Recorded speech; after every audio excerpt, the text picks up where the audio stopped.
quite empty, and but it seems with so many activities and developments that we will summarize today in our monthly briefing, and we will follow the usual pattern. We will go through the Internet Governance Barometer for March, for the month of March, discussing what are the activities that got into importance and what are the activities which had less importance.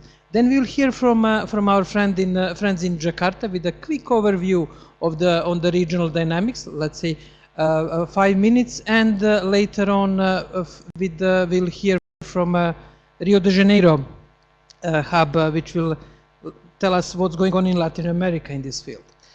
Now, as you can see, Harvey, next, please. The month of March was very busy. There was a Human Rights Council 31st session in Geneva, focusing heavily on the question of privacy and data protection. Therefore, Internet Freedom Festival in Valencia, African Domain Name Forum, very important meeting of ICANN 55th meeting, and we will discuss it in more details. And you can see the list of the activities during the month of March. Next. Next. You're familiar with barometers indicating increasing pressure, the same pressure, and lower pressure. Next. And next, please. Good morning, Dee. You have been probably following the main developments related to data protection and privacy. There was a lot of visibility, and it was one of the first cases where the general digital discussion got into the public focus of global public worldwide, and particularly in the United States. What happened during the month, it was a build-up after developments in February. As you know, there was a San Bernardino terrorist attack, and there was the court request basically asking the Apple to submit to unlock the data which was owned by one of the terrorists involved in the San Bernardino terrorist attack. Apple refused to follow this order, and then we had a quite heated debate, and on the 4th of March, Apple received the support from Microsoft, Amazon, Google, Facebook, Yahoo, Cisco, and other internet companies. There was then a request. Later on, Apple says that the US Constitution forbids it to comply with the court order. And in quite an interesting anticlimax turn, on the 22nd of March, FBI informed us that they may have found a solution to access the data this iPhone, which was owned by the terrorists in San Bernardino attack. Now, directly linked to security, next, Arvin, is the question of privacy and human rights. As you can see, and we have been discussing it, here we have a really strong interplay between security, privacy and data protection, and the commercial interests. And Apple FBI case dominated privacy and security discussion. And we will, what was very interesting after this information on the 22nd of March is that, in a way, FBI informed us, yes, we have a technical means, and we have managed to crack the protection of this iPhone.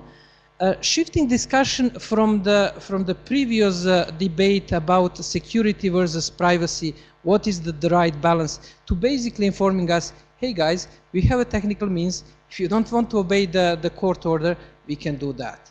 Now, as a few commentators indicated, it is a solution for this concrete case and the challenge for the San Bernardino investigation, but issue has not been resolved.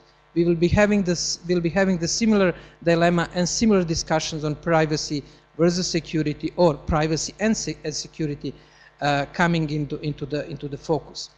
Now, this debate and overall discussion on Apple versus FBI dynamics triggered us to start some sort of Socratic debate with the involvement of three personalities. One protecting the privacy interest, second one protecting the human rights interest, and third one protecting commercial interest. And Arvin will show us in a few minutes what was that dynamics, and you can visit it on our website. Now, the discussion has been centered mainly around the United States and developments in this concrete case, but it is very likely to have the broader impact, and we can expect similar discussions in Europe and in other countries, because it is coming to the core function of in a way state, of protecting security on a certain territory, on the core interest of the private sector to get trust of their users, and third, on the interest of users to protect their privacy. And what we've been discussing over the last few months is that it is a unique case, because nobody has a perfect sort of argument and perfect position, and you cannot have in this discussion good and bad guys.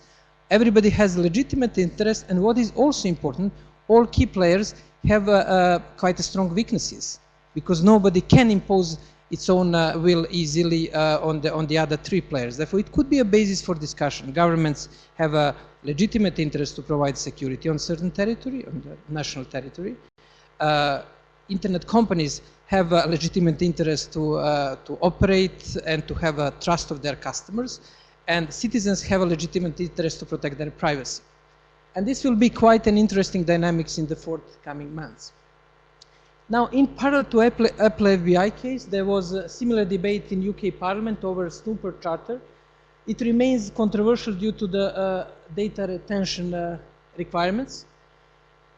The Special Rapporteur on Privacy presented his first report, which is more mapping report indicating what will be discussed in the forthcoming period, and we can expect more substantive report for the next meeting. Then there was a French data protection regulator fines Google €100,000 for failing to extend the listing of search results across all of the Google domain names. As you know, according to the right to privacy, right to be forgotten ruling of the European Court of Justice, in the first phase, it was requested to the link a website from the Google search in specific national authorities, like Google Spain, Google France. Now, French is requesting from Google to the link those people who have a right to be the link from the listing in Google search from any search engine, including Google.com or Google, let's say Brazil, whatever could be accessed by users from France. And this is the first decision when they find basically Google with €100,000. Now, one interesting development which happened during this long month, as you remember, our last briefing was on 24th of February, was a Privacy Shield decision. As you know, the European Court of Justice declared that previous arrangement, Safe Harbor Agreement, wasn't in accordance to European law. And the negotiators, European Union and US negotiators, started finding the solution, replacement for the Safe Harbor Agreement. Safe Harbor Agreement was in a way patching the arrangement, which basically bridged high level of privacy protection in Europe and relatively lower requirements for privacy protection in the United States. And through Safe Harbor Agreement, European citizens were supposed to have the similar level of protection of their data, even if data is stored in the data servers in the United States. Obviously, it was challenged, and European Union and the United States had to find some solution. And it was quite what we heard from the reports from the negotiation. It was really hectic negotiations because the deadline was very tight, and they had to negotiate. They came with a Privacy Shield solution. Privacy Shield solution should provide a bit stronger protection of the data of European citizens, including a joint review mechanism and establishment of the ombudsman within the State Department, US State Department. Now, as you can expect, there were quite a few critical views, but what is the most important is the decision of the Article 29 working group, which should be released on the 11th and 12th of April. Therefore, they have to decide, or they have to indicate if they are satisfied with the arrangement which was made between the United States and the European Commission, if it is in accordance to the European law. It will be released during the meeting on the 12th and 30th of April. Therefore, we'll know soon what is the verdict from the Article 29. Okay, this is then set related to security, privacy, and human rights with really long-term impact. This issue will be discussed in the forthcoming period on international level and on the national level. Article 29 Working Party review is quite important for the future discussion, especially on the transatlantic traffic of data, which is the most important for the internet economy currently. Next. On net neutrality, we have an interesting game. The mobile operators in the United States starting challenging FCC ruling. FCC ruled on net neutrality protection earlier this year, and you see the telecom operators started offering zero-rate services one by one, basically trying to see how far FCC will go or how they would react to the challenge to net neutrality. Basically, through offering these services, they're challenging the ruling of the Federal Communication Commission of the United States. And we're still waiting for that. Another important economy, internet economy, India, is also reviewing, conducting comprehensive review of net neutrality, and it should be released within the next few months. As you know, India banned the free basic service by Facebook, which challenged the net neutrality, but now they decided to have a proper review of net neutrality mechanisms and to have a proper policy. Those are two major developments. United States challenge for the FCC ruling by telecom operators, and India trying to establish new net neutrality policy. Next. European Commission basically, as you know, is facing real challenging with what is called sharing economy. This is the code word for Uber and other companies, and they released the first finding, basically stating the obvious, that there is a widespread use of geo-blocking software in Europe, in e-commerce, which is a real problem, but everybody more or less knew that. But they indicated that they will basically address the key question, sharing economy, in June. Therefore, European Commission should release their report on the status of the sharing economy in June. Therefore, they bought some time. As you know, it is real hot potato for many countries, the regulation of Uber and the other platform services. India also introduced so-called, or announced introduction of so-called Google tax. And as you can see, they basically suggest that there should be 6 to 8% levy if the provider of the service is a foreign entity without a permanent establishment in India. Basically, they want most likely to have a Google and other companies, Facebook, to have their some sort of legal incorporation in India and to be taxable.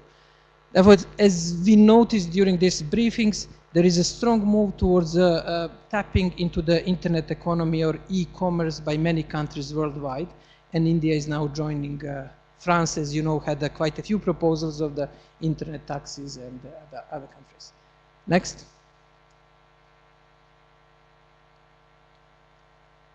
On the global IG architecture, the major development is new appointment of IGF multi-stakeholder advisory group, and the new chair, Lynn Santarmer from the United States, who is coming from technical community. And this is another new development. In the past, most of the chairs of the MAG were coming from the government. Now we have Lynn Santarmer, former CEO of ISOC, coming from technical community. And the partial membership of the MAG was also renewed. They have quite an important task and quite a challenging task because, as you know, the IGF mandate was renewed in December, and now they have to really prepare good IGF meeting in Mexico, because everybody will be evaluating the future of IGF based on it. Next.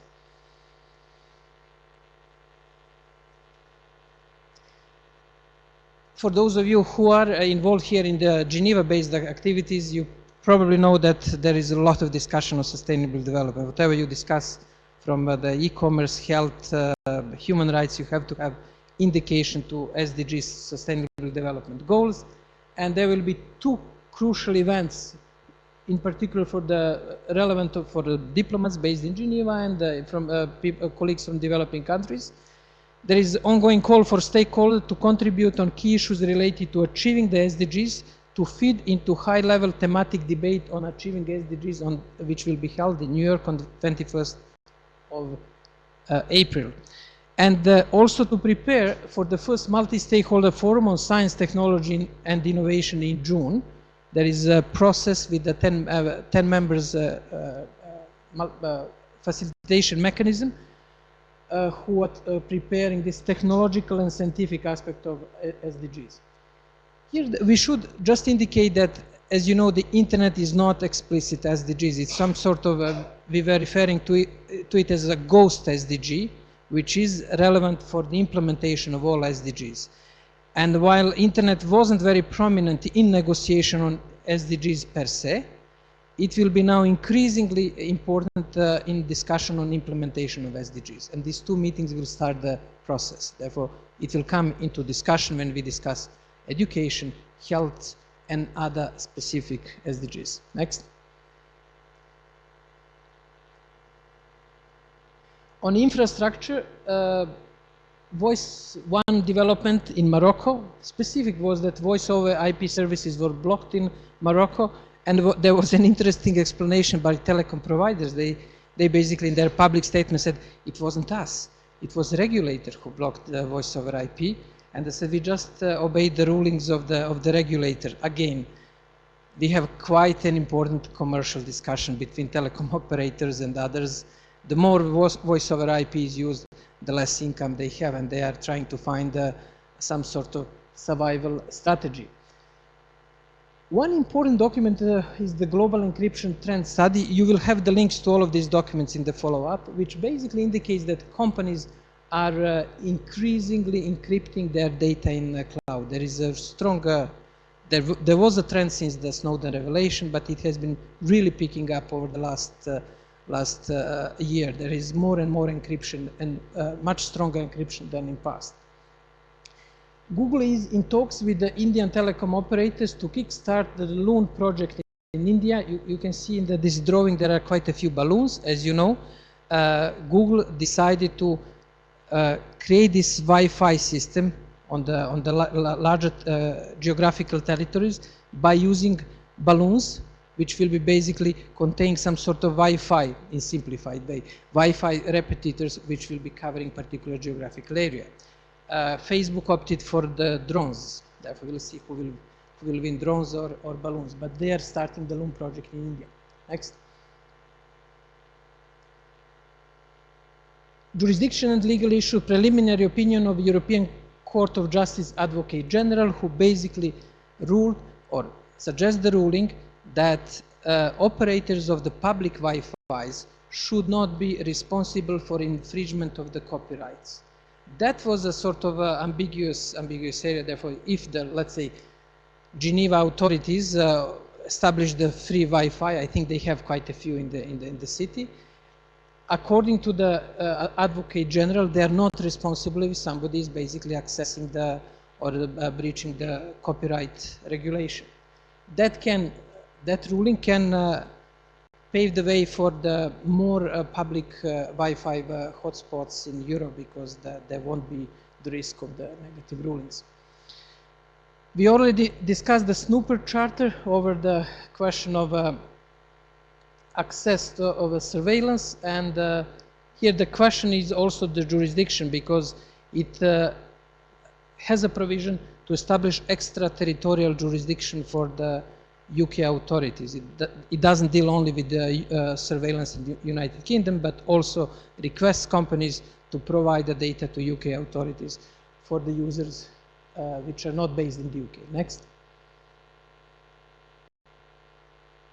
IANA transition. During the last meeting in Marrakesh, ICANN board officially passed the two key documents on the IANA stewardship transition process and ICANN accountability recommendation to the representative of the US government.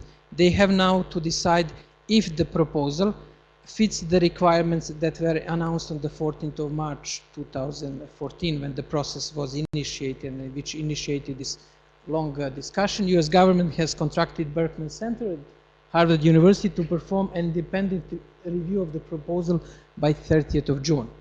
Therefore, as you know, we already discussed it, there was this process with the US government, mainly with the NTIA, National Telecommunication Authority, and there is also the question if the issue will be politicized and if the Congress will step up and play more important role in the context of the presidential campaign, which I'm sure all of you are following. There is quite high likelihood that the issue will be further politicized, and we may have extension of the process beyond the 30th of September. This is basically predominant view of quite a few commentators on this issue. Next. Well, that was all about developments during the previous month. What we can expect in April. Quite a busy month in Geneva, but also worldwide. There will be Global Privacy Summit in Washington between 3rd and 6th of April. ITF meeting in Buenos Aires.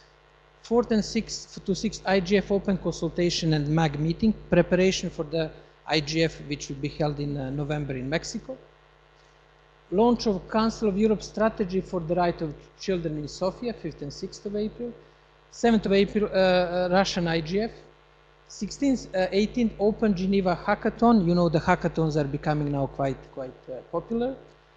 Important week on the 18th of April, UNCTAD e-commerce week. Therefore, there will be quite important discussion on the question of e-commerce and related issues of intellectual property, open data, facilitation of e-commerce, regulation and other issues. And next to it, it's also the WIPO conference on the global digital content market. Therefore, you can see there is a shift towards commercial issue and discussion on the commercial framework.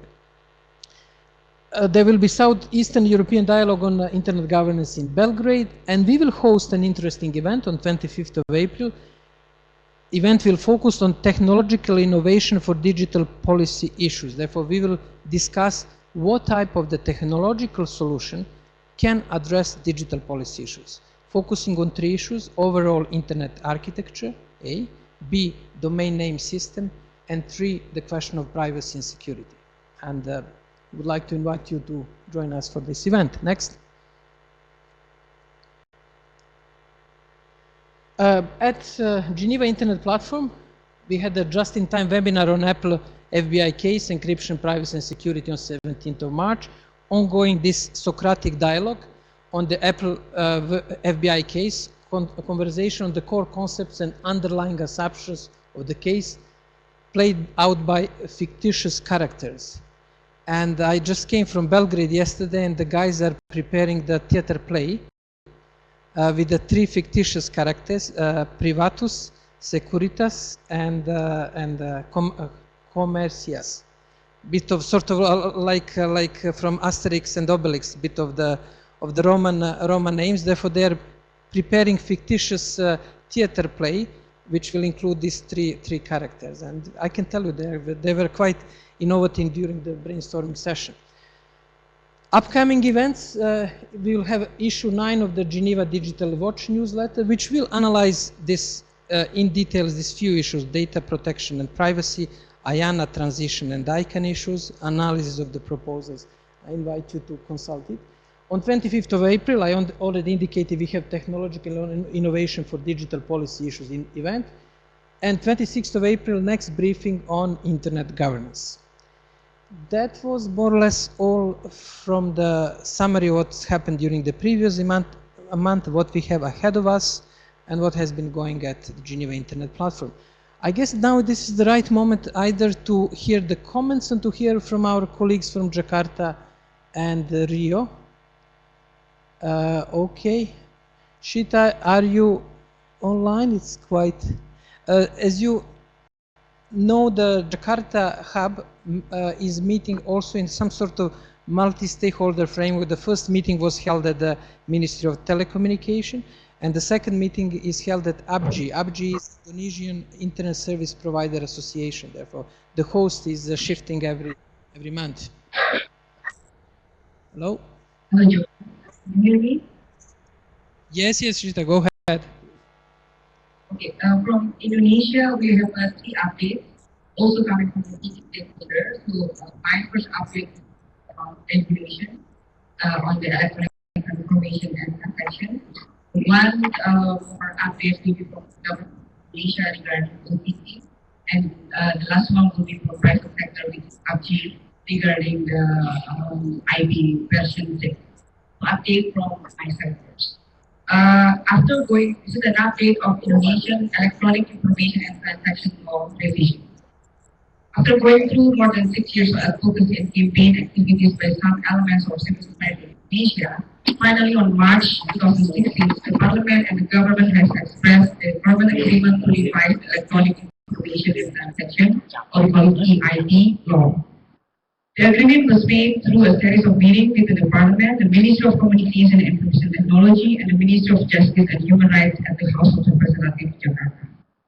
The government proposed to reduce criminal penalty of Article 27 about online defamation from previously 6 years to 4 years. It is also emphasized that it needs to revert to the Indonesian penal code, which already prescribes the principle of defamation. Referring to the penal code is considered necessary because it is already prescribed in the of defamation, so you should avoid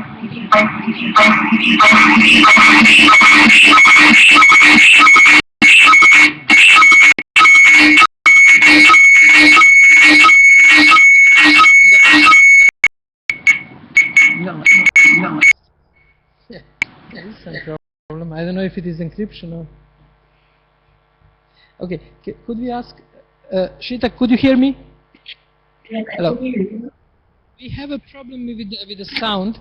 I suggest that we try with Marilia with the update from Latin America, and we try once more with Jakarta to see if it is going to be a bit better. Marilia, good morning. Good morning, Urban. I trust that you can hear me well. Oh yes, definitely. Please go ahead. Good morning. Good morning to you all in Geneva. My name is Maria Maciel, and I speak with you from the Center for Technology and Society in Brazil. I will join you briefly today. As you can see, I don't have my colleagues with me. Most of them have traveled to California to participate in RightsCon, which is the main event on internet regulation and human rights. So they are basically there. And the second reason is that this month in Brazil, as you can imagine, the topics that have occupied our national agenda were more related to the political crisis that we are facing. So I come with you today with basically 2 updates that I think are interesting. And these 2 updates are going to be discussed in our local hub that will take place right after this meeting. So we have 15 organizations that will join us today to discuss these 2 topics remotely. The first of them is cybercrime. Cybercrime is a topic that has gained prominence in Brazil in the last years, basically because of 3 events that have called attention from the parliamentarians in Brazil. The first of them was the discovery of a scam that had huge proportions in Brazil. The bank accounts of individuals were being hacked and money was being transferred to criminal organizations that sold arms and drugs online. The second issue was related to resources that were being sent to criminal organizations to traffic of human. Human trafficking has been increasing in Brazil 200% in recent years, according to the federal police. And the last of them was the publication of a report from Symantec that mentioned that Brazil is losing per year $15 billion on cybercrime. So all these events have encouraged parliamentarians to start what we call here in Brazil a parliamentarian commission of investigation on cybercrimes that will lead the development of regulation in Brazil in this topic. They did not only discuss these cases, but they touched upon other topics such as child pornography, hate speech, terrorism, that was never an important issue in Brazil, but has become an important issue after the World Cup and the preparation for the Olympics. The Brazilian government is worried with that. and the use of encryption.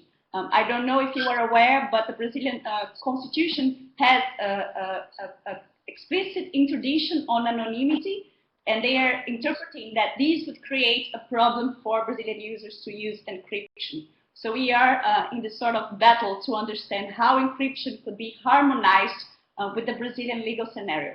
So in the last months, the report from this commission is being published tomorrow.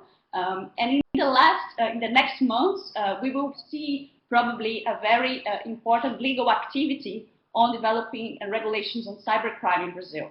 Cybercrime has also been a very important topic in the region. The Organization of American States has just published a report with a comprehensive assessment on cybercrime and peace and preparation for cyber conflict in Latin America and the Caribbean. And the report basically states that Latin America is hugely unprepared for a scenario of cyber conflict and also to fight cybercrime. There are several countries that are developing national strategies on cybercrime, but this is still an issue that Latin American countries need to tackle according to the Organization of American States. Very briefly, the second topic that was very prominent in our agenda this last month was access. Telecommunication providers, internet providers, they are studying the implementation of a data cap for fixed internet. That would mean that fixed internet, broadband internet, would work as mobile internet. When you reach a certain limit of data consumption, the companies will either cancel your connection or reduce the speed of connection. And this decision is already being started to be implemented by some providers, and it's being hotly challenged by consumer rights protection organizations and also by the federal public prosecutor. They are understanding that this goes against consumer rights and against human rights to have access to internet and freedom of information. But they are implementing that nevertheless, which is a sign of the strength that these companies have in Brazil. For us, there was a process of privatization, but still there are very few companies and they usually work together as a cartel. So this decision was being made by the three main providers together, and this is something that is going to be challenged not only in the judiciary, but probably in the context of discussions of the regulation of market civil.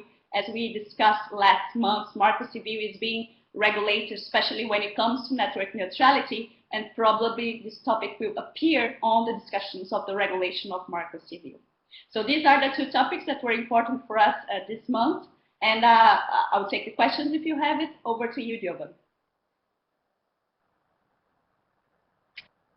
Part of the year in Brazil, it's not only just the carnival in Rio, but there is quite a bit of political, if not carnival, political dynamics, which is making the start of the year quite hot.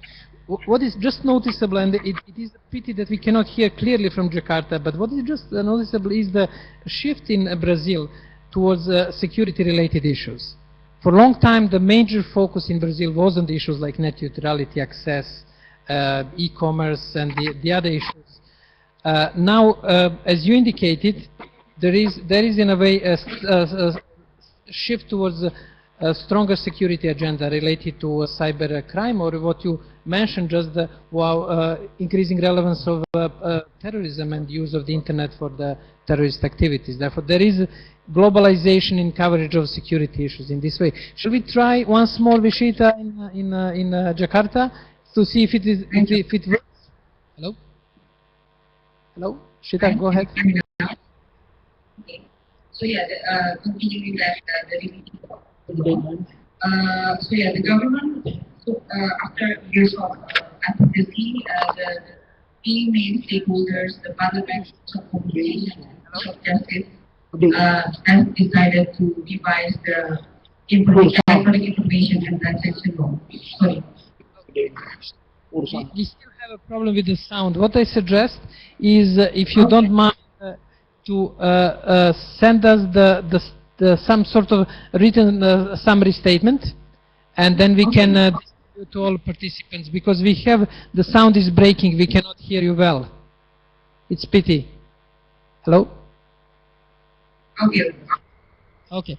What I suggest is that then we shift therefore we'll receive the summary from Indonesia, what's going on in Indonesia and Asia in the digital policy issues.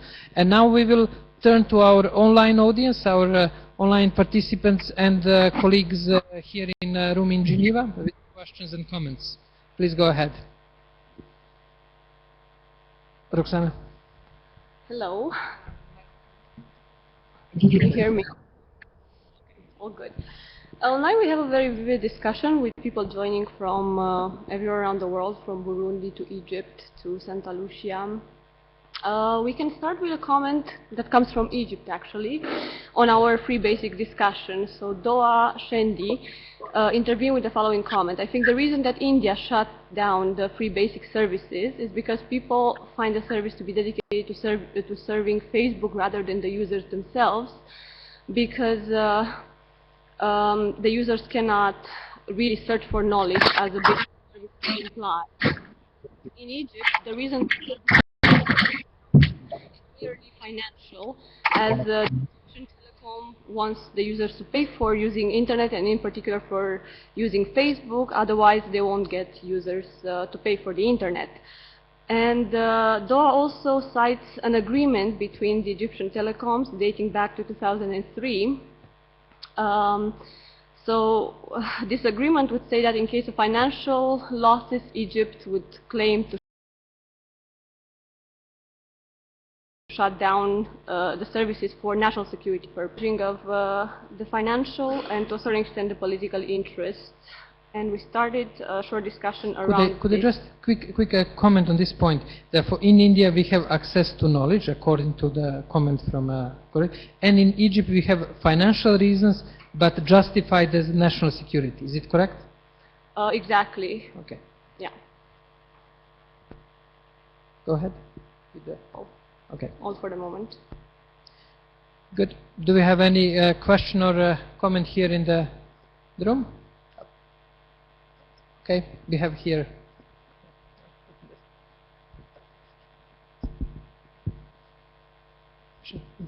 Thank you. Michael Kleiner from the Geneva Economic Development Office. I had a question about the taxation issue about internet transactions. First of all, how do you tax a company that's not located in your country? Is that taxes and on transactions? And how do you implement that? And then would those types of taxes, would that mean that geo-blocking devices would then be lifted if these taxes were in place? Is that link made by the service providers? Well, yeah, that's basically the answer. What we are having now from FBI, Apple, and other cases, which is really worrying signal, and what your comment implied to, is that authorities and users are basically using the technical devices to address, in their view, shortcomings of the regulation. Therefore, basically, FBI goes and say, okay, if you don't want to unlock it according to legal rules, we'll do that. Internet users say, okay, if you cannot protect us as citizens, we'll protect ourselves through encryption. And it's sort of it is a bit worrying development. Now then, governments are saying, okay, if we cannot claim the taxes for our budget and coffers, we will introduce a geo-blocking. That's the logic which is be commented in discussion prior to this session, that we are coming in a way prior to Hammurabi. Hammurabi, almost 24 centuries ago, introduced the legal system with a clear idea that you don't get the justice in your hands, because there is some sort of legitimate authority which will protect the interests. Now what we're seeing in cyber is basically people and the governments are taking geo-blocking for example, taxation issues. Now the answer to your question, according to Ottawa principles of OECD, which is more or less the guidelines, which are, I would say, the major source, at least among OECD countries and used internationally, there are certain rules that you can identify any transaction with the location of a seller and the buyer. And they are putting more on income side, and the United States complain about that VAT sort of taxation on the side of the buyer's sort of jurisdiction. Let's say if you're selling something from the United States and the buyer is in France, in France they should the VAT should be paid, or whatever taxation transaction unit is. Therefore, this is really open debate. But the answer is A, yes, geo-blocking is because there are no regulation. B, it is not it is quite regulated, because as long as you have somebody who is selling the service and he is company or individual under certain jurisdiction, and you have a buyer in the other jurisdiction, that transaction is relatively simple legally speaking. Therefore, that's not the major problem. And the key instrument is Ottawa Principle. We can expect that this issue will be revisited during the next OECD digital economy meeting in Mexico in June this year. It will be quite important event. Cisse, please.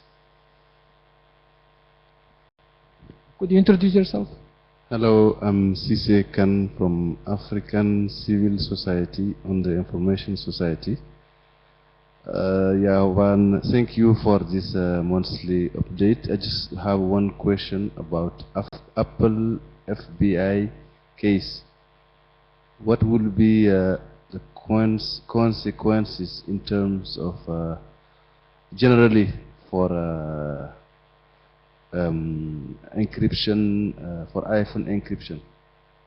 What will be the consequences, as we know that the FBI has had a solution for this case, and there are some fears about possibility for other governments to operate in the same way. There is also a strong position of Apple saying that they will not unlock iPhones. So what would be, in your point of view, the consequences of this issue, which has been more or less solved, but in my opinion not? Well, I definitely agree with you that it is not solved. We have, in a way, temporary solution for the concrete case of the San Bernardino investigation. But the question is open, and basically you have two directions. One direction is that we preserve some sort of semi-anarchy, if I can say it, and then all of the key players will basically invest in their encryption and decryption technology. That's one line. Therefore, Apple will invest in their encryption technology, governments will invest in their decryption technology, and the private users will also invest, use in this case, Apple tools. That's one direction, and most likely, knowing the political dynamics in modern society, most likely development. The other, which I think would be preferable solution, is that there is a serious debate, and that the global community, or in this case, United States or European countries or other countries, all countries will face this dilemma.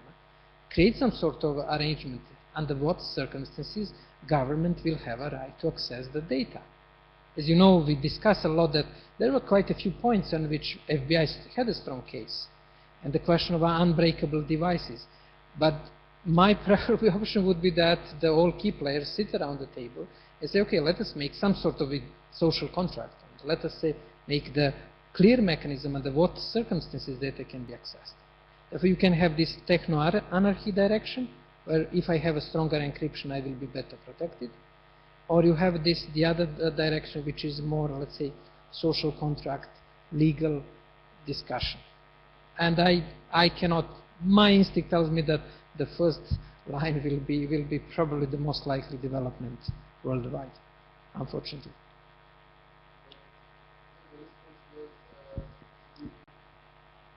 We have found a solution through someone, I don't know, maybe there are no some clarification about that person. Was it someone, a private man, or from a company, or it's a little bit from someone who is following seriousness of Americans, seriousness of FBI. It's something really funny to hear from them that we have found solution from some word in between brackets. I don't know. I don't remember the word, but. As a matter of fact, officially, we don't know how they found the solution. They just informed us that they found the solution. That's not clear how they found the solution, or I don't know, Richard, if you know. No, that's right. They said a third party that they don't want to identify. Now, I just read a new blog post which is very interesting. The US government has a policy of reviewing any what they call zero-day exploits, any security flaws that they find, and then deciding whether they should be made public so that they can be fixed or they should be kept secret or not. And this will probably, or maybe not, apply to this particular case.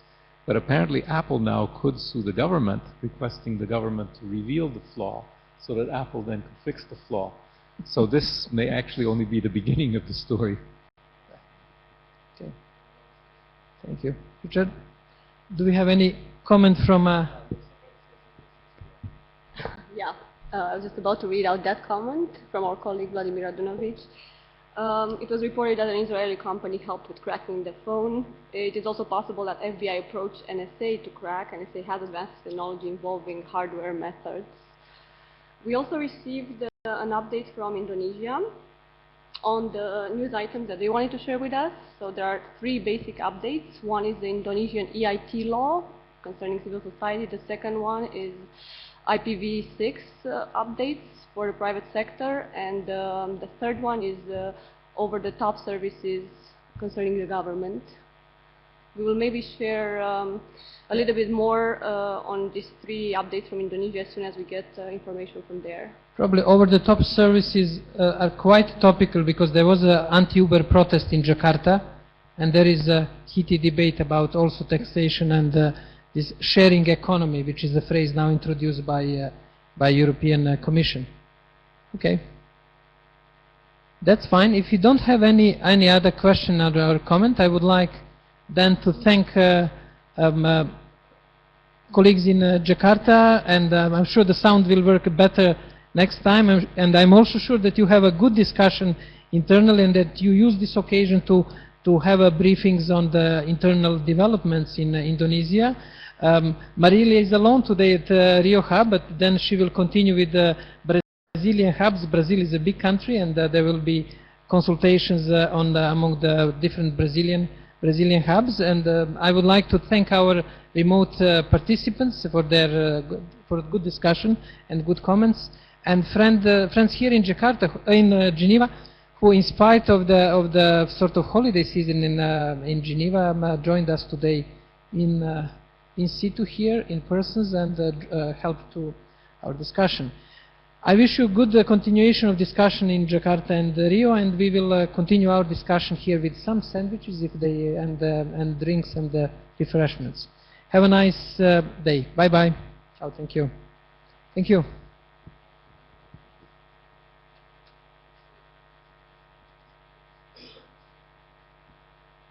Should we continue in private discussion? In private.